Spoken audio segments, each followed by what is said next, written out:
தமிழ்நாடு சட்டப்பேரவையில் விதி எண் 110 கீழ் முதலமைச்சர் ஜெயலலிதா பால்வளத்துறையில் புதிய அறிவிப்புகளை வெளியிட்டார். பால் உற்பத்தியாளர்கள் நலனை கருத்தில் கொண்டு பல்வேறு திட்டங்கள் எனது தலைமையிலான அரசால் செயல்படுத்தப்பட்டு வருகின்றன. கடந்த 27/6/2016 அன்று 31.39 லட்சம் லிட்டர் பால் கொள்முதல் செய்து சாதனை படைக்கப்பட்டுள்ளது.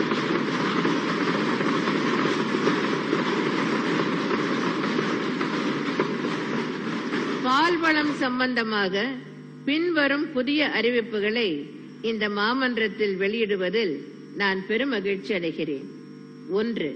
பாக்கெட்டுகளில் அடைக்கப்படும் பால் உரைகள் தயாரிக்க தனியாரிடமிருந்து பாலித்தீன் பிலிம் கொள்முதல் செய்யப்படுகிறது. சில சமயங்களில் இவை தரமற்றதாக உள்ளன. இதனை தவிர்க்கும் பொருட்டு தரமான பாலித்தீன் பிலிம்களை தயாரிக்க நடவடிக்கை எடுக்கப்படும். விழுப்புரம் மாவட்டத்தில் உள்ள உளுந்தூர்பேட்டையில் வருடத்திற்கு 5000 மெட்ரிக் டன் திறன் கொண்ட ஒரு பாலித்தீன் பிலிம் தயாரிக்கும் தொழிற்சாலை 82 கோடியே 54 லட்சம் ரூபாய் செலவில் நிறுவப்படும்.